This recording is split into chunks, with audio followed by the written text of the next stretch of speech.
Menjelang Idul Adha 1446 Hijriah, permintaan hintalu khususnya hintalu itik di pasar tradisional di Banjarmasin mulai meningkat. Walaupun permintaan meningkat, namun harganya masih tetap stabil. Hintalu ayam ras dijual di kisaran Rp27.000 sekilonya, sedangkan hintalu itik Rp1.700 sampai Rp2.300 sabijinya. Menjelang Idul Adha 1446 Hijriah, permintaan hintalu khususnya hintalu itik di pasar tradisional di Banjarmasin mulai meningkat. Walaupun permintaan meningkat, namun harganya tetap masih stabil. Hintalu ayam ras dijual di kisaran Rp27.000 sekilonya, sedangkan hintalu itik Rp1.700 sampai Rp2.300 sabijinya. Demikian dipadahkan Mustafa, salah seorang pedagang hintalu di Pasar Kuripan Banjarmasin, Waitakoni Prima TV Baisukan Rabu 4 Juni 2025. Menurut Mustafa, masih stabilnya harga hintalu lantaran pasokannya mantan distributor masih relatif aman.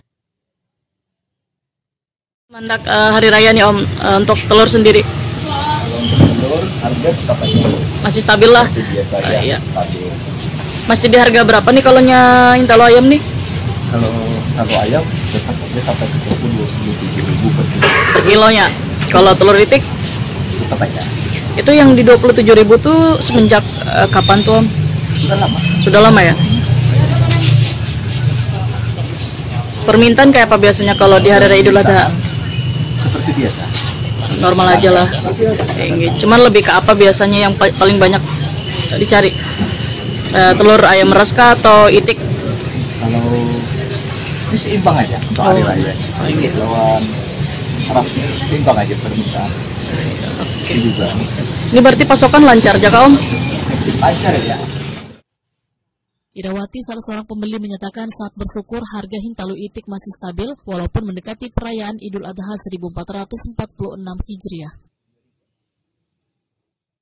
Ya, menurut saya sih dari biar nggak lebaran ataupun lebaran di sini stabil aja. Stabil aja. Iya, nggak ada pengaruh mau lebaran. Mungkin kalaupun juga ada kenaikan mungkin, tapi nggak ada kan selama sejauh ini nggak ada. Nggak ada berarti. Tetap stabil aja. Berarti gimana selaku masyarakat himung aja bola maksudnya harga ini masih stabil aja nih. Stabil aja sih, nggak ada yang melonjak atau apa sih, nggak ada. Oke, Bu, biasanya kalau Idul Adha atau perayaan besar, dia lebih menggunakan apa sih Bu? Maksudnya hintalu ayam ras atau telur itik kalau untuk ini? Kalau untuk lebaran karena ini di sini Banjar lebih kenal dengan masakan Banjar, mungkin telur bebek. Telur itik ya.